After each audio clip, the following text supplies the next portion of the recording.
Hello and welcome to The Goalpost. I'm Khuri Irani and today we're going to be talking about all the matches that went by on match day 3 and look forward to the upcoming games on match day 4. Remember, Z5 and United Sports is your one-stop shop for all the action going on in the FIFA 2026 World Cup. Discussing all of this with me are our esteemed guests here. Paul Macefield, as always, like I say, no conversation is complete without Mace around. And Robin Singh, ex-India international. Robin, I see that you're doing really well with punditry because I'm getting my information out of you. Thank you. So let's look forward to match day 4 now. There's Germany, Curacao, Netherlands, Japan, Cote d'Ivoire, Ecuador, Sweden and Tunisia. Of all these countries, tell me one which really stands out for you. Did you really want to see them in action? I think counter.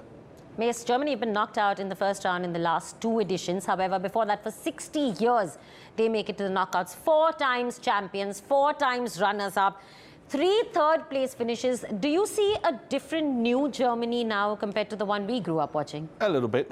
It's another side that could go very, very deep in the tournament. The Dutch have been 3 times runners-up. It's almost as if saying always the bridesmaid, never the bride. When's it finally going to be their time? You think this time they have the squad depth, that kind of manpower, the talent, the technique, the sheer heart, Robin, because it's the FIFA World Cup? I think this is the time to show heart. So I think the leaders or the older men of this squad now have to step up and say, you know what, this is the time. What I'm really excited... They can come together. I think they can be a real force. They have been unbeaten in the qualifiers and they've only conceded 4 goals from 4 games. We'll continue this discussion, the leading up to match day 4. But first, let's revisit the moments from Australia taking on Turkey. It was, you know why we're laughing? Because if you haven't watched the match, just watch a few of the highlights. And Turkey 0.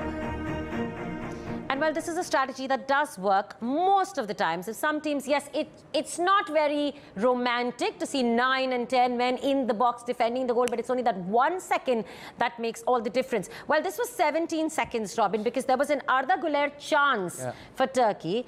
17 seconds after which it was Australia who converted on counter-attack. So let's talk about that chance first, because I got a chance to talk about it with Mace on the halftime show.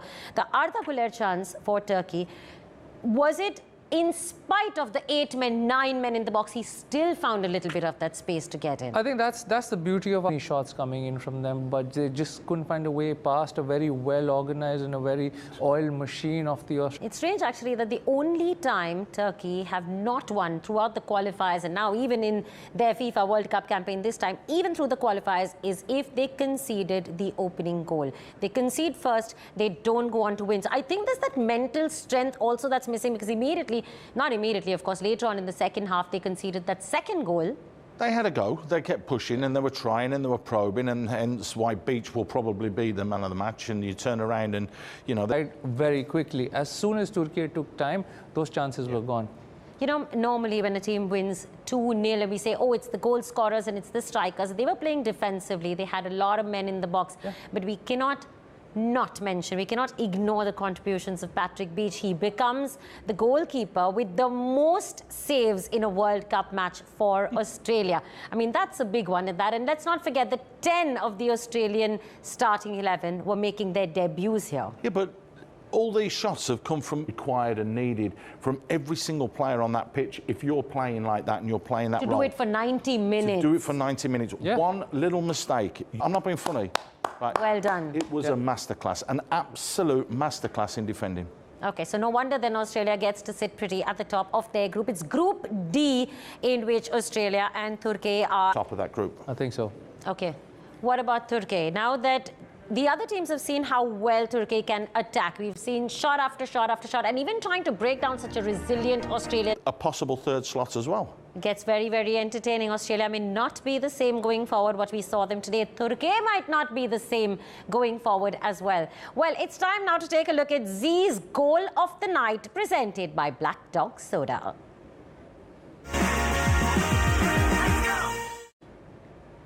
And now it's time for Z's Guardian of the Goal, presented by Black Dog Soda.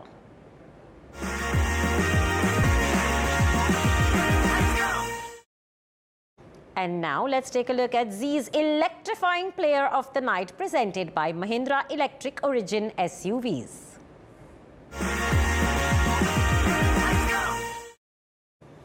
Well, Group C was also in action today. We'll talk about all the teams in action from Group C after a very short break. Stay with us.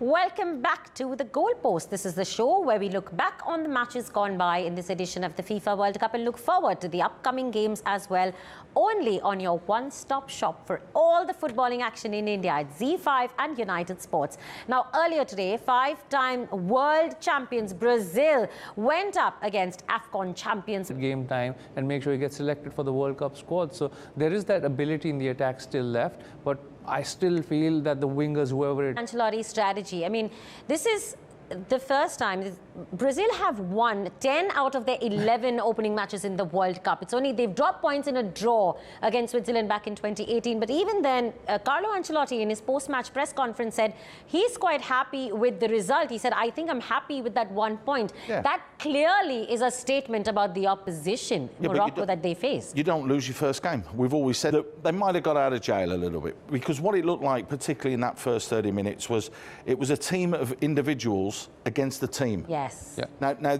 that may sound daft, it may sound...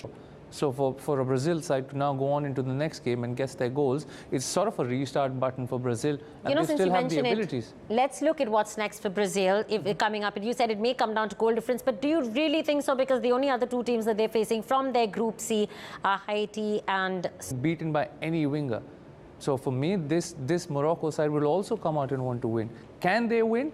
Is a question to answer. But Mace, don't you think that Morocco would consider the way they've performed against Brazil? Do you think they would consider that they would have 6 points in the bag, given that Morocco are next going up against Haiti and Scotland? They would obviously want to get... For the first time in 50-odd years. And those two teams will want a goal difference then to make it. And Haiti, that's where they come into play. They can make that big difference in goal difference and hence spoiling someone else's party. But then you've got to beat Scotland as well. They go and get a goal against either of the sides that they've got to play. See, the next games for Haiti, of course, they're going to be playing against Brazil and against Morocco. And like we said, they... Got a few from. Hell yeah. And then now think about Scotland on the other hand. You know, I was just thinking, Scotland also have to face Brazil and Morocco. If they just pick up a point from either of these two games, they could be top of the table for all... Whoever comes to them in the next round. Yeah, I think they think about the knockout rounds much later. Right now, they've only picked up that one solitary point, and that's the advantage of not playing, you know, Brazil in the first match. Now, Scotland, I think they know what they want to do going into that one. But let's remind everybody that in match day 3, there was one match that actually kicked things off. It was last FIFA World Cup's hosts. It was Qatar that went up against Switzerland, and the...